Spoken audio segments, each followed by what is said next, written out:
No countdown tonight. I've got where I don't like that little countdown. So we'll just get going this evening. It's Dunaway After Dark. But I'm never here by myself because I hate doing shows by myself. Clint Lamb of CoverCrimson.com is going to sit in with us tonight. And I was going to have little T on, but after another Auburn loss, I think she needs a little time by herself. She'll be back hopefully next week with me after maybe an impressive Auburn trip to take on Georgia. You guys know how this works. Before Clint comes in and makes us smarter, chat's open, so you can jump in there and talk amongst yourselves, or you can ask us questions. And always support the great sponsors here. That includes our friends at MyBookie, mybookie.ag, promo code next round, mybookie.ag, promo code next round. That's a initial bonus that you get with that promo code. And you can jump in and play tomorrow night's Monday Night Football doubleheader, the baseball playoffs, which will get going eventually, and then, of course, college football, and then not too far away, college basketball, because I can't believe we're already at week 6 of the college football season. Also, our friends at Roback.com. The code there is TNR20, 20% off that initial purchase. A lot of great golf gear. I had a bunch on today. Wonderful pants. If you're looking for just a good brand of pants or hoodie, Roback has that, Roback.com. The code is TNR20, 20% off right there. That helps us out. And in honor of Clint being here, CoverCrimson.com. CoverCrimson.com. Jump in and get all his information. A lot of free shows at CoverCrimson.com, but you can get all the premium content. Sign up for $1 a month, just $1 a month, and then see if you like it. And I know you will. Then you hang around and get all the content from Clint there. I'm going to start off, Clint, with this, man. And he's Clint Lamb, if I didn't mention that, with Cover Crimson. He's been covering Alabama for a long time. When I was a kid and into the start of my professional career, Bryant-Denny Stadium had a reputation of being sort of a mausoleum, very quiet. Fans were used to, under Bear Bryant, beating the eyes out of people. Not a lot of, fanfare other than the band playing. And last night seemed like the most energetic, loudest moments in Bryant-Denny Stadium history, in my opinion. I've talked to fans who have been there. I know it's harder on us in the media with the different setup now for the press box than when it used to be when it was open air. But could you get a feel? Is there a chance that when Ryan Williams caught that touchdown pass, that may have been the loudest moment in Bryant-Denny Stadium history? Yeah, I would say so. I mean, granted, there have been some moments, man. When Leonard Fournette, that Alabama LSU game where Alabama's defense shut him down, a lot of energy, a lot of emotion there. The 2019 Alabama LSU game, it's always cool because the last 6 minutes of the game, they'll let you go down and go onto the field. So you're right. It is really difficult to get a feel for the crowd, truly, feel for a true feel for the crowd when you're, in the press box behind glass. But man, getting down there on the field, Dixieland Delight, starts getting played. Stadium was, it was kind of like when we first got down there, all momentum was with Georgia. I think people were a little bit shell shocked, but once it started to become Alabama got that touchdown, crazy, and then that entire next defensive possession for Georgia was electric. And it's just, I think you're onto something. I think it's the fact that a lot of fans, this might sound bad, but it's almost as if they're not really worried about 95% of the games they're playing there, so there's not this level of passion maybe that you've gotten from some other places consistently, only because, they think the game's going to be in hand and it shouldn't be an issue. But anytime there's been like a massive game where Alabama fans have been, worried going in, no one knew who was going to win that 2019 LSU Alabama game, that game of the century, quote unquote. A lot of energy, a lot of passion there. So I think that if you're a well-respected opponent, the Alabama fans are going to show up and they're going to show out, and that was certainly put on display last night.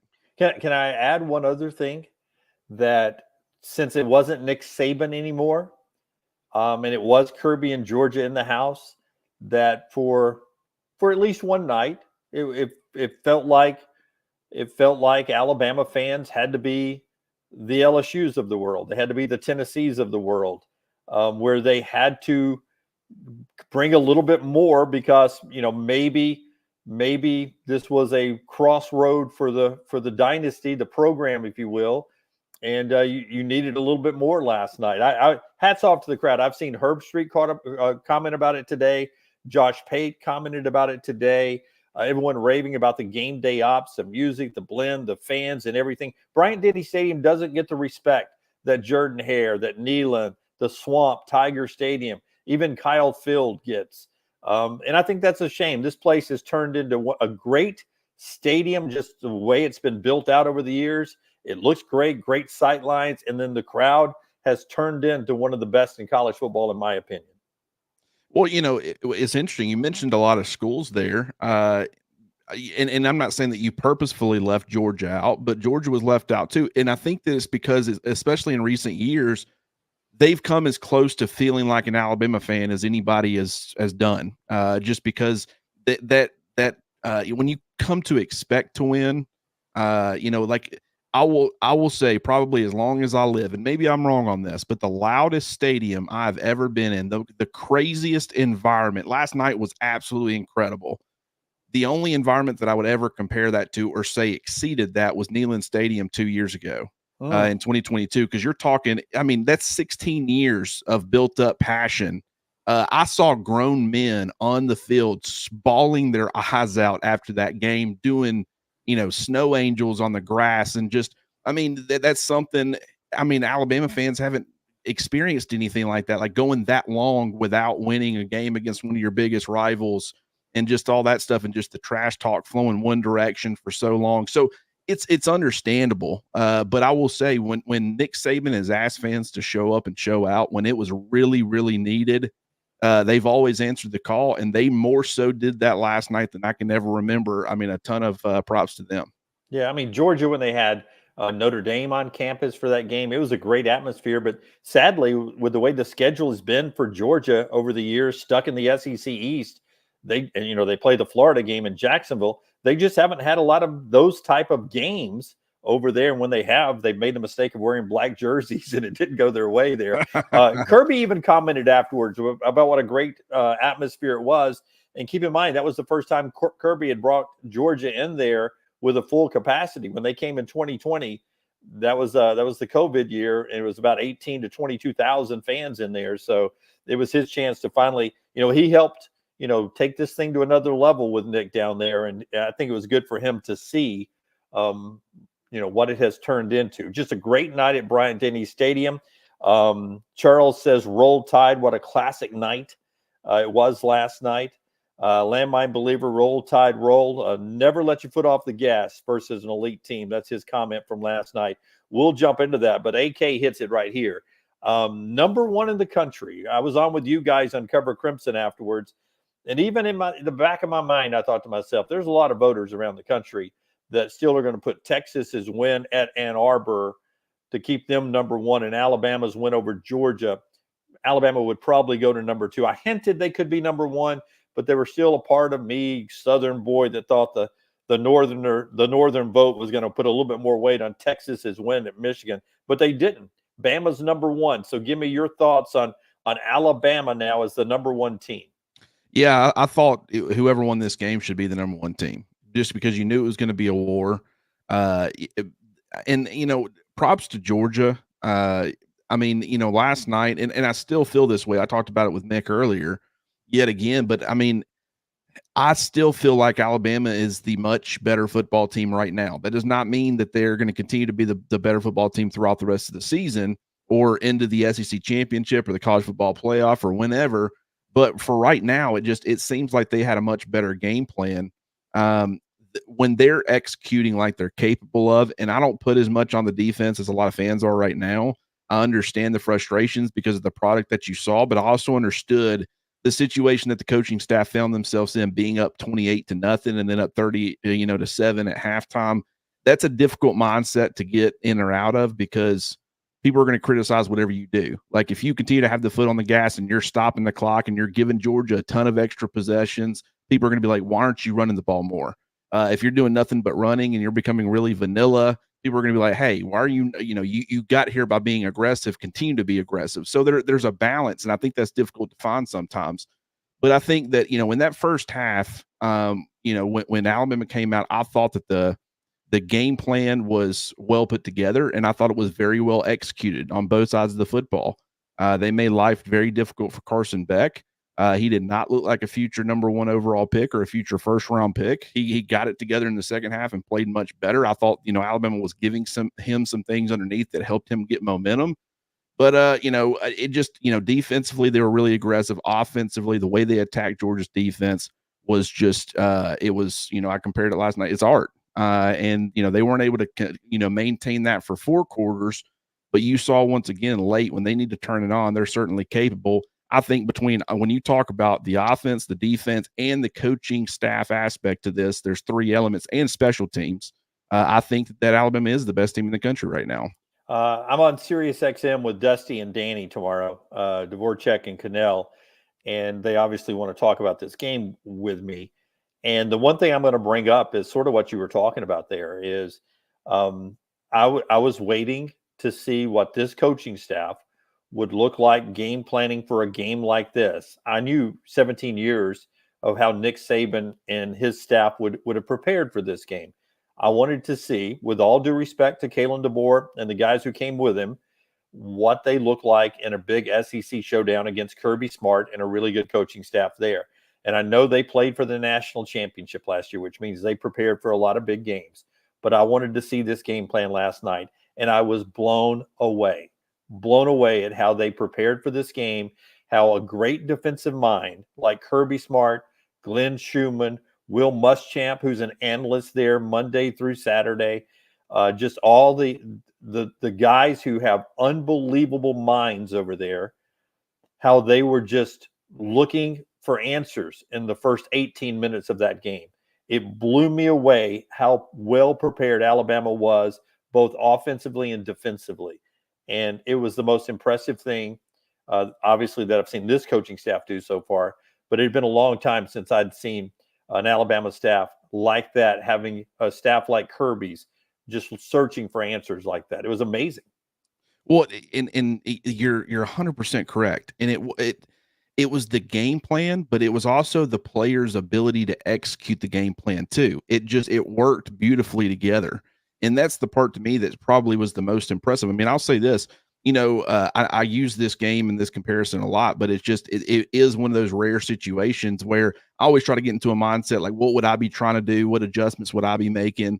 That 2022 Tennessee team, defensively, they weren't all that great, but offensively, it was one of the toughest offenses veteran offensive line that could get the job done. A couple of really good running backs, receivers all over the place, a quarterback that could strain you with his legs and be a +1 in the run game, and could also distribute the football, whether it be vertically or, the short to intermediate parts of the field, the way they spread you out, the play calling, all that stuff. It was an almost impossible task to stop that offense unless maybe they were shooting themselves in the foot. Maybe it wasn't their day. Maybe it wasn't Hendon Hooker's best day or something like that.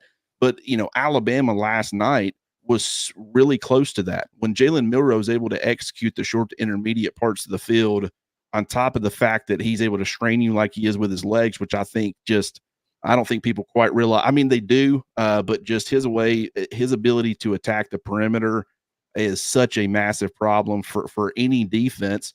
And then you've got a couple of really good running backs that can be a threat. I don't think Alabama utilized them enough last night, but at the same time, I mean, what they were doing, at least for the most part, was working. But then just the fact that Jalen Milroe's deep ball, like they can strain you vertically as well. I'm getting in Kirby's shoes. I thought they did a pretty decent job of limiting him, early in the second half, but I don't know how you stop him for 4 quarters.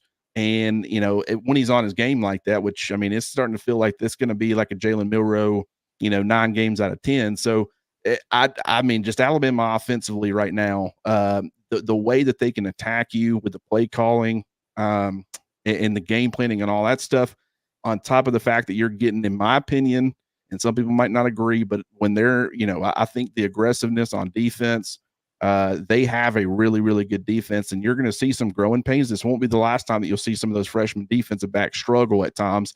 But, we saw it with Kool-Aid McKinstry in 2021. We saw it with Terrion Arnold as a first-year starter in 2022. That experience is only going to help them moving forward. And you saw Xavier Brown grow over the course of that one game. So, how good is he going to be in 2 weeks or 3 weeks or 4 weeks? So, I think this is a really complete team, and it's a fun product to watch on both sides of the football. Easy team to like. We're going to get to your answers or questions over in the chat room. About 1,000 people watching right now, a couple hundred of you watching on YouTube right now. If you get an opportunity, give us a thumbs up. We appreciate that. Like wherever you are, subscribe anywhere. It helps us out. And remember, you get the opportunity to get all sorts of content from Clint and his team 24 hours a day, 365 at covercrimson.com. Covercrimson.com is part of our family. Now at the next round, we've expanded with those two sites, covercrimson.com and thebarnauburn.com, so that you fans can have even more about the team you like. So likes and subscribes and thumbs up. We appreciate you guys so much. Adam jumps in. He says, listen, the only complaint I have about the game is other than not being able to sustain a clock churning drive. We have to be able to do that down the road. So I ask you this question. I'm looking here on Justice Haynes and Jam Miller runs. 6 for Justice for 35, 5 for Jam for 8. It does seem like if in the third and fourth quarter, if Alabama could have run between the tackles, maybe that they probably wouldn't have been in the situation that they were in at the end of the game. Is there something there to be concerned about? I wouldn't say it's a concern. I think it was a learning moment because I completely agree. I think you needed to throw a little bit more variety in there. Like, the guy who was dominating was Jalen Milroe. He was in such a good groove. And, especially as a runner, I mean, as a passer too, but I mean, the running was, phenomenal. And so I think they got a little bit where it's like, okay, let's just continue to do what's working right now. Let's just feed, Robert Gillespie has talked about, hey, we'll ride the hot hand as far as the running backs. The hot hand, I mean, that can extend to Jalen Milroe, and he obviously had the hot hand. I just don't think they gave the running backs enough chances to kind of earn, that hot hand role. But if they throw a little bit more variety in there, and sometimes it's what the defense is giving you, and I thought at times they were, even though that they are always respecting Alabama's running backs, despite the fact that Jalen Milroe was putting such strain on them, whether it be running or passing. I mean, when it comes to zone reads and stuff like that, they're giving the running backs a ton of respect. They understand the talent that both of those guys had, and they have had a lot of success, especially Jam Miller in those first 3 games. So it was understandable, but you would like to see them get them more involved. I think that, it becomes like a swing pass, try to get them out in space, but really you're not getting them involved in the traditional run game. And I think that if you could add a little bit more variety, that can only make you better. I understand the logic as far as putting it in your superstars' hands. I just think, and Alabama knows this. I'm not telling them anything that they don't know, but I think they got a couple more superstars on that offense as far as running the football, that they need to make an effort to get them involved, because I feel like, Jam Miller, he had the fumble, against USF. Maybe that makes you lose a little bit of trust, but I think both of these two guys, you can trust them and they're going to get the job done. No, I trust those guys 100%. When you lose the running back to Florida State, I was like, he was standing in the way of these two guys playing last year, getting carries last year. And I thought they did a great job of picking up some of the blitzes last night too. Great line protection Jalen had for the most part. They got to him, rushed his throws a couple of times late, but early on, great protection, protecting Milroe. Just a lot of stuff I loved about last night's game. Jeff writes in and says, I have watched the Ryan Williams play 6,700 times. Still hard to believe it. Truthfully, I don't even believe that's an exaggeration, that number there. I've watched it that many times. It's been played everywhere. It's on TikTok. It's on SportsCenter. It was on, I think it was the Fox NFL show today, talking about the play he made. It was, as I said last night on your show, Dave Portnoy on Barstool called it was like the Matrix. He just sort of suspended in air and made those Georgia players run into each other. He becomes a focal point now. I mean, you got to account for Ryan Williams, but Kirby Smart tells us after the game, he goes, I can't put 2 guys on Ryan Williams because the best running back in the country is in their backfield. And, oh, by the way, he can also throw the football. So I've got to put more guys on him. I can't cover Ryan Williams with 2 guys. Is that, you think, something that they'll have, that every defense will have to, sort of stress over moving forward? And this is kind of, once again, this is what I'm talking about when I talk about the Tennessee offense. Like, it's so similar in this way where it's like, man, you can just choose how you want to lose. But when they're playing good football and they're on their game, it's almost impossible to stop. And that is what makes it difficult. You cannot do both. With the way that Ron Williams is playing, it's no such thing as, okay, we got some really good players. Some of these other teams might have to give added attention. It doesn't matter what caliber of player you've got on him. You're going to need some extra help with him. But the problem is, if you choose to do that, what are you taking away from, what you're giving Jalen Milroe? And Jalen Milroe is where it starts. I mean, you have to stop him first and foremost. And the problem is Georgia wasn't doing a very good job of that either, at least in the first half. And so, I mean, there's nothing really you can do. But I mean, Ron Williams just, people talk about the spin move side of it from that play, and that was incredible. But I think just the fact that his momentum's carrying him kind of backwards as he's going up to, it was a back shoulder throw. He goes up to get it. Momentum's kind of carrying him out of bounds. He lands 2 feet, sticks some inbounds, and then spins back inside the other way where his momentum was not carrying him. I just think that was incredible as far as the ball winning ability, the hands, the ability to obviously make guys miss, set them up, and then just the breakaway speed. I mean, just pretty much everything that you look for from quality wide receiver play, Ron Williams displayed all of that in one play. And I think that's what makes it so special, especially given the moment and the opponent. I mean, one of the best plays I've ever seen any player make. And I mean, I will say, I'm just like everybody else. I'm sick and tired of hearing people say that you're 17 years old, but I mean, you gotta understand. I mean, this guy, I don't know that the Vick photo was, that was a little bit immature. He's having fun with it, but this is still a kid who's capable of making those. I would be doing something dumb like that when I was his age too. And yet he'll go out there on a football field and you would think he was a 60-year senior with the way he's carving guys up. I mean, it's incredible how mature and stuff he is on the field. And he's, got a great approach off the field. I'm not, saying he's immature off the field at all, but he's a kid. He likes doing the TikTok dances and all that stuff. He likes having fun. He can separate the two, but just a very, very special player.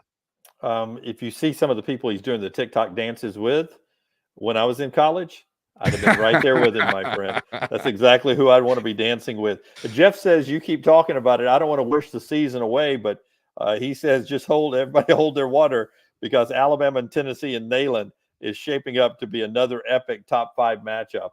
And I'll tell you, that Tennessee team, I believe in them. After what they did the week before this game last week, when I saw Tennessee just dominate, I thought to myself, that's the best team in the country.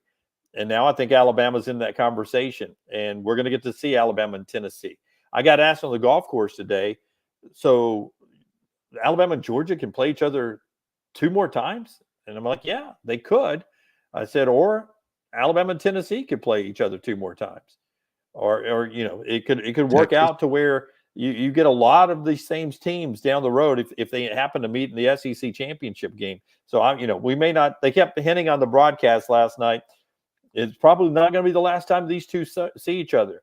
Well, it could, because I do think Georgia has some things they got to fix. I think they need some playmakers down the field if they're going to handle Texas in Austin, if they're going to handle Tennessee, if they're going to handle Ole Miss down the road. And then if they get to an SEC championship game, we could be looking at an SEC championship game without the Georgia Bulldogs in it. I don't think anybody thought that was the case to start the year. Would that shock you at all? No, I mean, I think there's some really, really good teams in the SEC, and I think Georgia's got problems. I mean, I really do. And it's not just they have problems. I mean, I think a lot of teams have problems right now, and you're still trying to figure some things out. I mean, it's not even October yet, but it's the schedule on top of that. The schedule is what could kind of, keep them out of the SEC championship. I think it would take a lot to keep them out of the college football playoff. But, for the people, and I've always been one of those, I've always given respect to the having to, beat a team twice. I know that's really difficult to do. But what I will say, if you're an Alabama fan, one thing that can make you feel encouraged is the fact that Kalen DeBoer's kind of already had to do this against Oregon, right? And a lot of people, that's the second time that they played Oregon. They weren't really giving Washington a chance to win that football game. Everybody had already slotted Oregon into the college football playoff, and Washington goes out there and beats them a second time.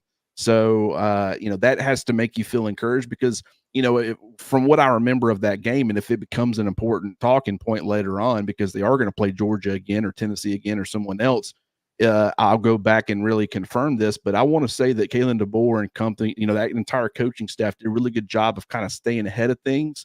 They didn't get too locked into what they did well in the first matchup and rely too much on that. They anticipated what Oregon might do to try to counter that, and they stayed ahead of them.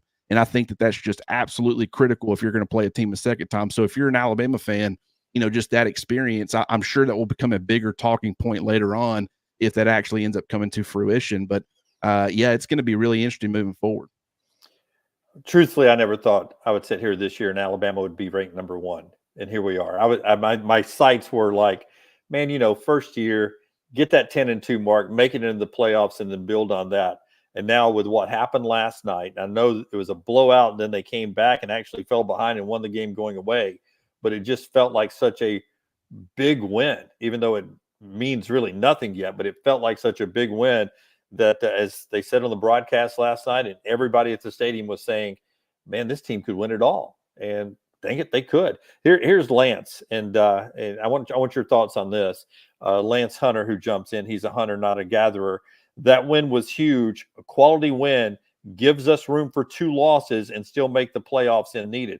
I think 2 losses and Bama was going to be in anyway, but when you got to win over Georgia, and if you did drop 2 more, that's going to put you ahead of a lot of people. So he makes a good point there.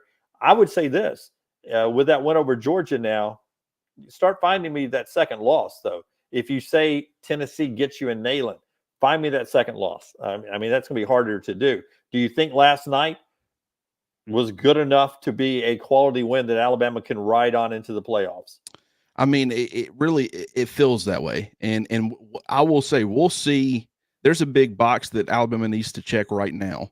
And that's that, people still respected them as Alabama, but there have been a lot of disrespect. Nick Saban, the greatest college football coach of all time, is retired.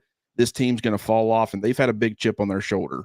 And it was kind of like the SEC championship game last year where Nick Saban talked about, after this was the number 1 team in the country, this is the one that we wanted to prove, it against. And, it really felt that way last night. The problem is Alabama goes and plays Michigan in the college football playoff, and their, kind of their national championship was, a few weeks before.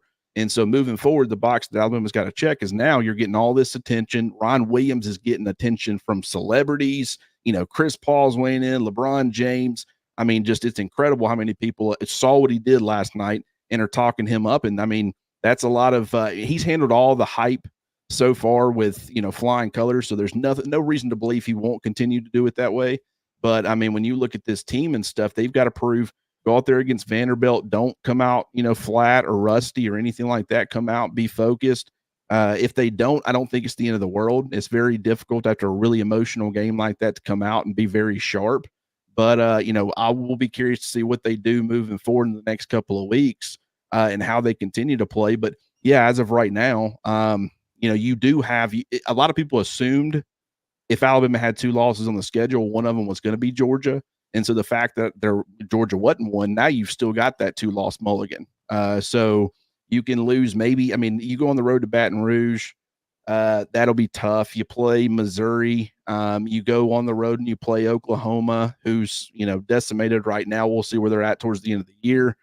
But you're right. On paper, there's really no second loss that you see. And I will even say right now, even with LSU.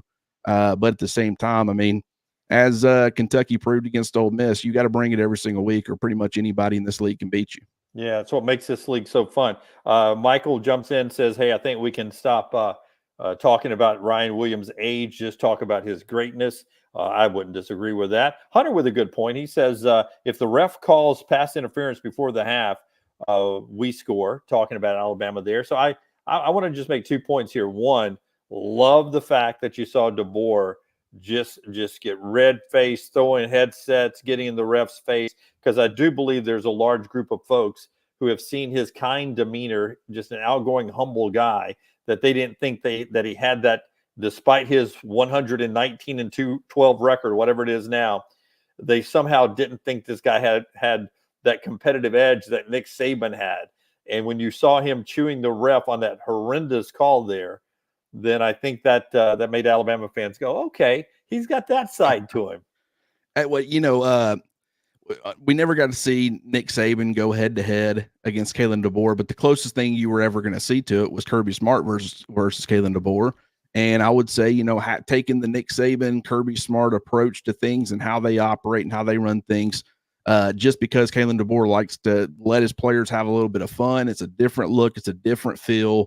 When it's time to get focused and get the job done and execute what's been, kind of prepared for, I mean, his guys are going to do a really good job of that. And that's something that we've seen everywhere he's been. I mean, he's turned teams around. He's got a great win percentage in the big games. Everybody talks about Dan Lanning and Steve Sarkisian and Lincoln Riley, and now Kirby Smart hadn't been beaten by any of those coaches. And so, I mean, even though he's got a little bit of a different method to the madness, bottom line is when it's time to get the job done, his teams do it. Yeah. I'll tell you, this is Seth right here. I thought this during the game as well. Can you mention that ridiculous flag on Booker for continuing to block? And the ref, if you could hear him in the stadium, actually said for blocking a player who is no longer engaged in the play or participating in the play. Well, if the play's still going, young man, you need to be participating in the play. And then the replay showed, if you could see it, that the guy sort of took a cheap shove at Booker, and Booker just shoved him back, and they always see the second move, not the first one, and they flagged Booker there. Man, if you're on the field, keep your head on a swivel. It wasn't a crackback block. He just pushed him to the ground. I didn't think that should have been flagged there. No, I'm with you. That's one of those, I mean, I played linebacker. I played some defensive line, and I mean, I had those types of experiences probably about 4 or 5 times every single game. And a lot of that was me pushing and starting it, and then a lot of it was the offensive line too. So that's just stuff that happens. I was shocked that they called it, because when you start calling that stuff, I mean, you'll end up catching a lot of that. That's the emotion of the game, and it wasn't anything excessive. It wasn't like it was a crackback block or anything like that. So yeah, I definitely agree it shouldn't have been called. For my Emily, I'll just call you For My says we did get cute with the trickery plays right before the half. If you're not into fun, that did probably, if it had worked, everybody would have loved it. It didn't work and took you out of field goal range. And as the game went on and Georgia started coming back, I did keep thinking of that, going, probably should have played for those points right there. And and what I will say is while that didn't work, just some of that stuff. I mean, Jalen Milroe walking towards the sidelines and then clapping, and then they direct snap to the running back. These are things they're putting on tape that everybody has to prepare for. And it's just, when you look at like Kalen DeBoer's offense, it's such a difficult, setup to understand, and especially to teach players, because they give you the same look and they run such a variety of things based off of pretty much any given look, that it's so difficult to know what's coming. And they do a great job of setting you up, getting you east-west, preventing you from getting a lot of penetration. And so it's already difficult enough. And when you start throwing in like trick plays and not only the trick plays that they've run, but it's like, okay, what could they try against us? I mean, I'm telling you, it's a complete headache for opposing defenses.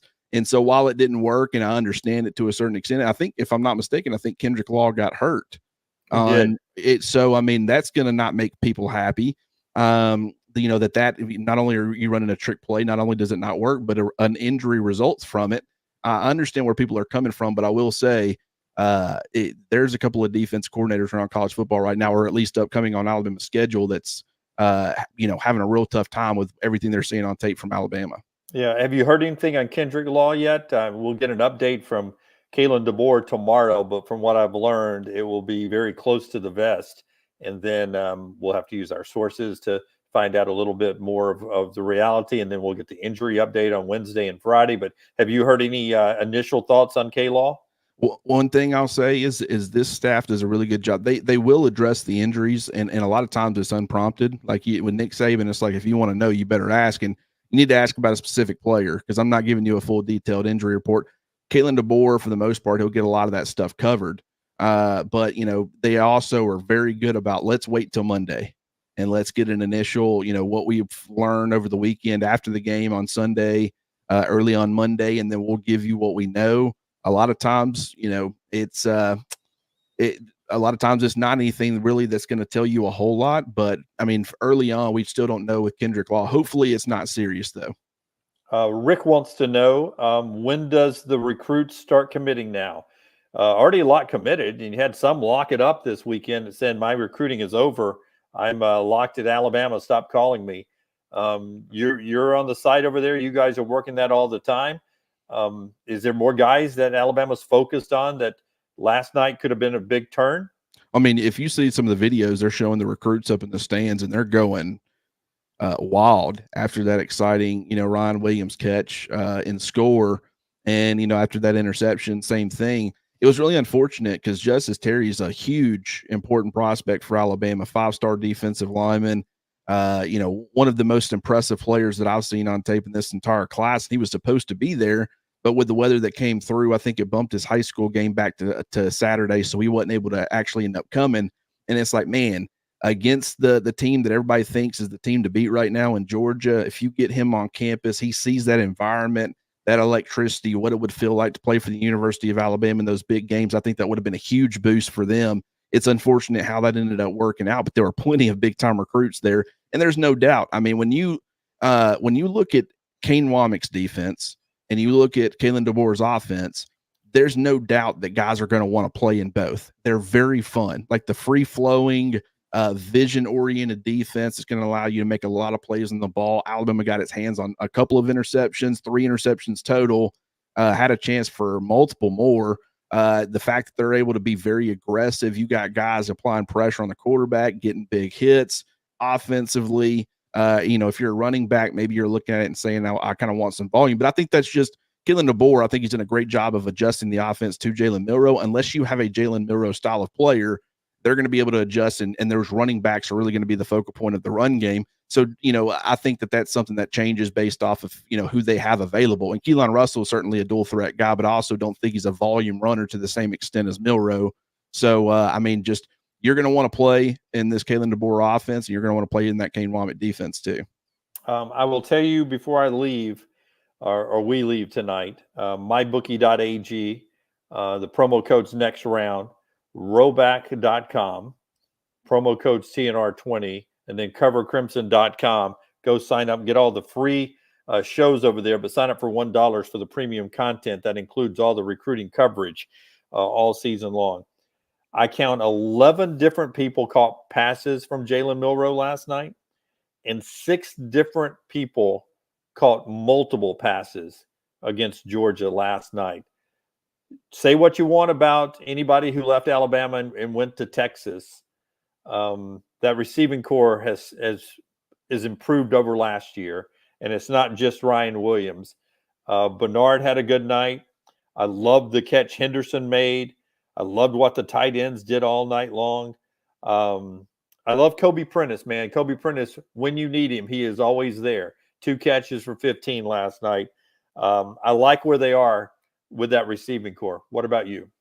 Yeah, absolutely. And we knew that the tight ends, traditionally in Kalen DeBoer's offense, were going to have a bigger role in the passing game. They just really haven't had to utilize it, just like they haven't had to utilize a lot of other stuff. And so I think that caught Georgia off guard quite a bit. It's like we've said, the game scripts have not really lended themselves to Jalen Milroe being required to throw a lot of passes. But, last night we learned, hey, this guy can get up in the mid-30s. That's a pretty healthy amount of pass attempts, and that's spreading the football around. I mean, Ryan Williams got 7 targets. Jeremy Bernard got 8. That's a healthy amount for your top 2 receivers, but then you get 4 and 3 and a couple for several guys. So this offense, when it is needed, they can sling the football around and distribute it to a lot of different playmakers. And that's another thing that makes this Alabama offense so dangerous. It's not just the running backs. It's not just Jalen Milroe, running the football. It's not just Ryan Williams and Jeremy Bernard. So many different guys, when they're called upon, they can make plays. And that's, a lot of variety of skill sets. You got some similarities with some guys, but just it's a really difficult offense to defend. And I love the fact that in this type of game, you got the volume running from Jalen Milroe. I mean, 16 carries, and he didn't get sacked, so I think that was 16 true carries.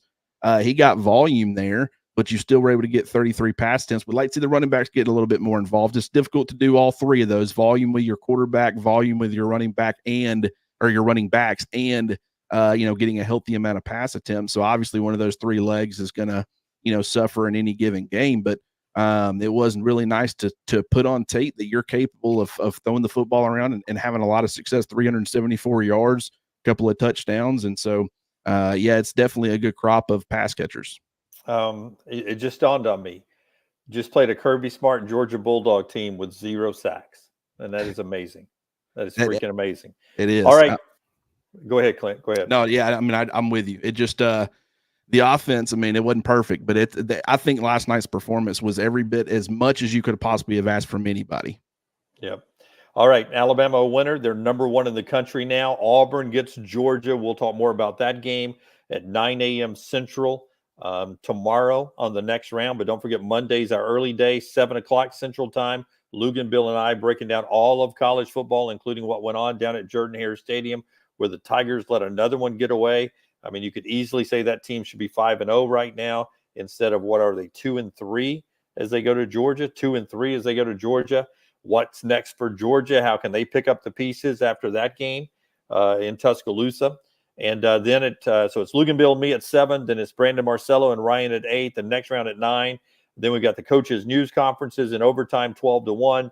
And then at 1 o'clock, it is LT and Brock Heward on Unlocked. And you guys tomorrow cover Crimson. You'll be at the news conference. What else do you have going on tomorrow? Yeah, Mick and I are going to be doing something early in the morning. Probably we'll end up putting that out around, if I had to guess, around 10 or so.